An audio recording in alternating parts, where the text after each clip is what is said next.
Good morning students. आज के इस वीडियो में हम बीएससी पार्ट थर्ड के ग्रुप समाकारिता के बारे में अध्ययन करेंगे। इससे पहले कि समाकारिता क्या है, तो समाकारिता की डेफिनेशन में इसमें मान लिया जाए हम दो ग्रुप लेते हैं। जैसे मान लिया जाए जी स्टार और जी डैश हो, ये दो ग्रुप है।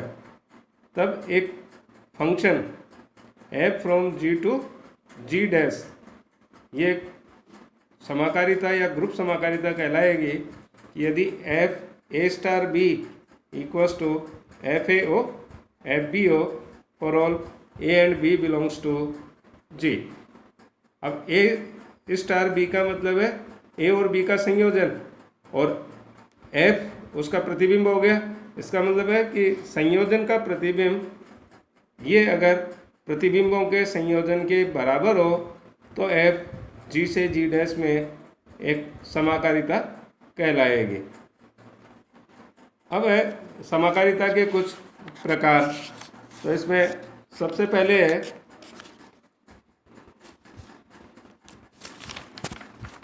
अंतरकारिता। अंतरकारिता, इसमें दोनों ग्रुप एक जैसे होंगे, यानी ग्रुप जी स्टार से जी स्टार में परिभाषित जो समाकारिता होगी वो अंतरकारिता कहलाती है। इसी तरीके से एकई की समाकारिता, एकई की समाकारिता में अगर ग्रुप जी स्टार से ग्रुप जी डैश ओ में कोई भी समाकारिता एफ अगर परिभाषित है तो वो समाकारिता एकई की समाकारिता कहलाएगी या मोनोमॉर्फिज्म कहलाएगी यदि एफ जी से जी डैश में एक वन फंक्शन हो या एकई की फलन हो। एकई की फलन का मतलब है कि अर्थात यदि एफ ए और एफ बी बराबर है तो it means A equal to B होना चाहिए for all A and B belongs to G के लिए। या यदि ए और बी अगर बराबर नहीं है तो फिर ए और बी की इमेजेस भी बराबर नहीं हो, तो उस केस में फंक्शन एकई की फलन कहलाएगा और एफ जी से जी डैश में एकई की समाकारिता या मोनोमॉर्फिज्म कहलाएगी। अगली है आच्छादक समाकारिता या इपीमॉर्फिज्म। तो ग्रुप जी डैश से जी डैश ओ में परिभाषित कोई भी समाकारिता एफ ये आच्छादक समाकारिता कहलाती है यदि एफ जी से जी डैश में एक आच्छादक फलन हो या ऑन टू फंक्शन हो। इसका मतलब है कि अर्थात for all B belongs to G dash, G dash के प्रत्येक अवयव बी के लिए जी में एक अवयव ए ये इस तरीके से विद्यमान हो कि F A equal to B हो जाए, तो उस केस में फंक्शन एकई की फलन होगा और समाकारिता जी से जी डैश में आच्छादक समाकारिता कहलाएगी। अगली है आइसोमॉर्फिज्म या तुल्यकारिता। तो ग्रुप जी डैश से जी डैश ओ में परिभाषित कोई भी समाकारिता एफ ये तुल्यकारिता कहलाएगी। कब कहलाएगी? यदि एफ जी से जी डैश में एकई की और आच्छादक फलन हो, यानी वन ऑन टू फंक्शन हो। अर्थात अगर एफ ए और एफ बी बराबर है तो ए और बी बराबर होने चाहिए for all A and B belongs to G, और for all B belongs to G dash there exist A belongs to G such that F A equal to B हो। अब है स्वकारिता।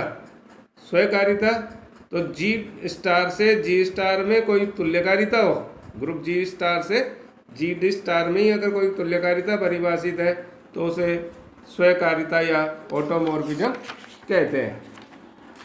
अब है तुल्यकारी ग्रुप। तुल्यकारी ग्रुप के अगर एफ जी से जी dash में एक तुल्यकारिता है तो उस केस में ग्रुप जी जी डैश का जी और जी डैश ये तुल्यकारी ग्रुप कहलाते हैं और इन्हें G is isomorphic to G dash इससे व्यक्त करते हैं। अब है समाकारिता की अष्टी या कर्नेल ऑफ होमोमॉर्फिज्म। ये इसमें है कि एफ अगर जी से जी डैश में एक समाकारिता हो तो एक समुच्चय के इक्वल्स टू जी के वो सभी एलिमेंट्स यानी set of all X belongs to G जिनकी की इमेज ग्रुप जी डैश के आइडेंटिटी एलिमेंट में यानी ई डैश के बराबर हो, तो इस केस में ये वाला जो समुच्चय है ये समाकारिता एफ की अष्टी कहलाता है। अर्थात यदि एफ जी से जी डैश में एक समाकारिता है तो समुच्चय के equal to set of all X belongs to G such that F X equal to E dash, जहाँ ई डैश जी डैश का तत्समक अवयव है, ये समाकारिता एफ की अष्टी कहलाता है। अब हम एक एग्जाम्पल लेते हैं समाकारिता के ग्रुप समाकारिता के ऊपर। तो एक फर्स्ट एग्जाम्पल है कि यदि R प्लस वास्तविक संख्याओं का एक योज्य ग्रुप है तथा R0 क्रॉस ये अशून्य वास्तविक संख्याओं का एक गुणनात्मक ग्रुप हो, तो एक प्रतिचित्रण या फंक्शन f R प्लस से R0 क्रॉस में या मल्टीप्लिकेशन में, जहाँ F X equal to 2 x for all x belongs to R, ये f जो है वो ग्रुप R से R0 पर एक समाकारिता है। क्यों है? क्योंकि अगर x1 और x2 R के दो एलिमेंट लेते हैं और f x1 प्लस x2 करते हैं तो f x1 प्लस x2 का मतलब है कि 2 की पावर x1 प्लस x2, और 2 की पावर x1 प्लस x2 को क्या लिख सकते हैं? 2 की पावर x1 इंटू 2 की पावर x2, और 2 की पावर x1 का मतलब हो गया fx1 इंटू 2 की पावर fx2 का मतलब हो 2 की पावर x2 का मतलब हो गया fx2, यानी fx1 प्लस x2 ये equal to fx1 into fx2 आ रहा है। और साथ ही यदि x1 और x2 जो कि R के दो एलिमेंट हैं और ये दोनों अगर बराबर नहीं है तो इसका मतलब है 2 की पावर x1 और 2 की पावर x2 भी बराबर नहीं होंगे। इट मीन्स fx1 और fx2 भी बराबर नहीं होंगे for all x1 x2 belongs to R के लिए। इसका मतलब f R से R0 में एक ही की फलन या 1 फंक्शन भी हो गया। इट मीन्स f R से R0 में एक ही की समाकारिता या मोनोमॉर्फिज्म हो गई। इसी तरीके से एक एग्जांपल और है कि फंक्शन f जो कि z प्लस से z प्लस में परिभाषित है, और किस तरीके से परिभाषित है कि f(x) बराबर है 2x for all x belongs to z। ये पूर्णांकों के ग्रुप में एक अंतरकारिता है, यानी f z प्लस से z प्लस में एक समाकारिता है। तो z प्लस पूर्णांकों का एक योज्य ग्रुप है, तो इसी ग्रुप में फंक्शन जो कि f(x) इक्वल टू 2x के द्वारा परिभाषित है, ये समाकारिता अंतरकारिता हो जाएगी क्योंकि z प्लस से z प्लस में परिभाषित है। और ये क्यों है?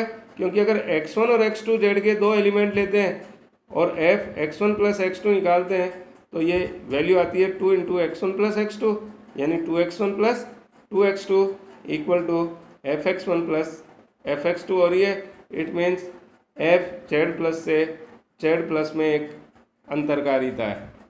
Thank you.